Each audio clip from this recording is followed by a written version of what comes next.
ஏற்கனவே பேக் ஃபுல்லா லக்கேஜ் இருக்கு, நான் மேற்கொண்டு 4 கிலோ எடுத்து போட்டுக்க வேண்டியது என்னன்னு சொன்னா, நீங்க அந்த முதல்ல சொன்ன அதே கண்டென்ட் தான் திருப்பி சொல்லணும்.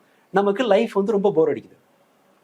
போர்டமை ஹேண்டில் பண்ண தெரியாம தோன்றதெல்லாம் செஞ்சுட்டு இருக்கோம். பட் இந்த ரிஸ்கை மேனேஜ் பண்ற அளவுக்கான பேக்கப் சிஸ்டம் அவங்கள்ட்ட இருக்கு, அவங்களுக்கு அந்த பலம் இருக்கு. எதை வித்தாவது என்னமாவது ஒன்று செஞ்சிட முடியும். எல்லாருக்கும் அது இருக்கான்றது கேள்வி. 42,000 கோடி சொத்து போச்சு சின்ன அம்பானிக்கு, அனில் அம்பானிக்கு. கஷ்டமா படுறாரு, பழைய சோறா திங்கிறாரு, தனி ஃப்ளைட்ல தான் போறாரு, சௌபாகியமா தான் இருக்காங்க. உங்களுக்கு அந்த இது இருக்குமா? ஸோ நாம எதுல ரிஸ்க் எடுக்கிறதுன்னு ஒரு அறிவு வேணும்ல. சிம்பிள். உங்களுக்கு போர்டாம, உங்களுக்கு போர் அடிக்குது லைஃப், அதை என்ன பண்றதுன்னு தெரியல, ரொம்ப இன்செக்யூர்டா அவங்க என்ன பண்ணாலும் பிரச்சனை இல்ல, ஃபாலோயர் தான் சொல்றேன் நானு. உங்களுக்கு போர் அடிக்குது, நீங்க வந்து பாதுகாப்பு இல்லாம உணர்றீங்க, உங்களுக்கு பலவீனமான சுயமரியாதை இருக்கு, உங்க தன்னம்பிக்கை குறைவா இருக்கு, இதை சரி பண்றதுக்கு வழி பண்ணுங்க. இந்த பிரச்சனையை ஐடென்டிஃபை பண்ணீங்கன்னா நீங்க 75% இஷ்யூவை தீர்த்துட்டீங்கன்னு அர்த்தம். எனக்கு போர் அடிக்கிறதா பிரச்சனைன்னு கண்டுபிடிச்சிட்டீங்கன்னா அதை தீர்க்கறது ரொம்ப சிம்பிளான வேலை. இதை ஒத்துக்க மாட்டேங்கிறீங்க, அதில் கண்டுபிடிக்க மாட்டேங்கிறீங்க, அவ்வளவுதான் சிக்கல். இந்த இதுல எங்கேயாவது நம்ம மாட்டியிருக்கோமான்னு முதல்ல செக் பண்ணுங்க. லைஃப் கோச்சஸை சிம்பிளா ரூல் அவுட் பண்ணுங்க. அவ்வளவுதான் நான் சொல்லுவேன். அவ்வளவுதான். ஏன்னா அந்த சாய்ஸை நம்ம வாழ்க்கையை வாழ்றதுக்குலாம் கற்றுக் கொடுக்க கூடாதா யாரும்? வாழ்க்கை ரொம்ப காம்ப்ளிகேட்டட். யாருக்கு நான் இதை பரிந்துரை பண்ண? எல்லாமே இருக்கு. என்ன பண்றதுன்னு தெரியல, வேகமா வண்டி ஓட்டுறது அல்லது வேற ஏதாவது லைஃப் ரிஸ்க் எடுக்கிறது, அப்படி பண்றதுக்கு பதிலாக இந்த மாதிரி கோச்சிங்கிட்ட போலாமான்னு போய் ரிஸ்க் எடுங்க.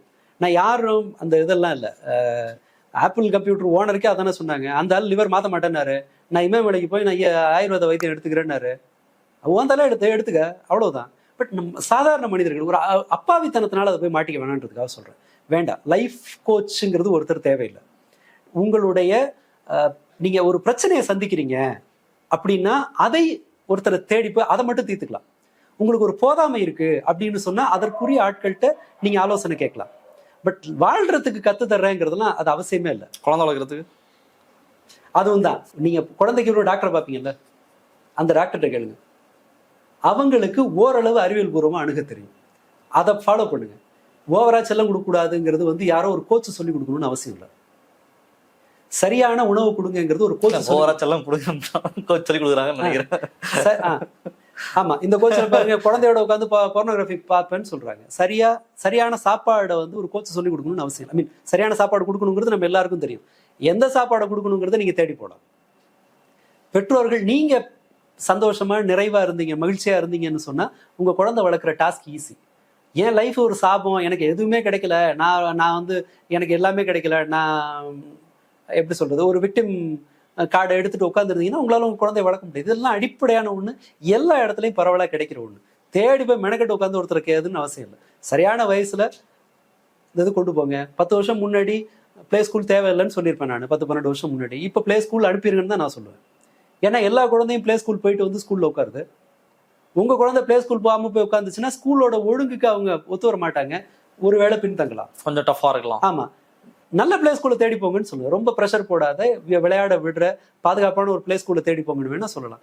இந்த மாதிரி ஒண்ணு இது கஷ்டம், ஒரு இதுல தேட முடியாது. நீங்க ஒரு பேரண்டா உட்காந்து நிதானமா, பேராசப்படாம, பயப்படாம தேடினீங்கன்னா உங்களுக்கான பதில் கிடைக்கும்.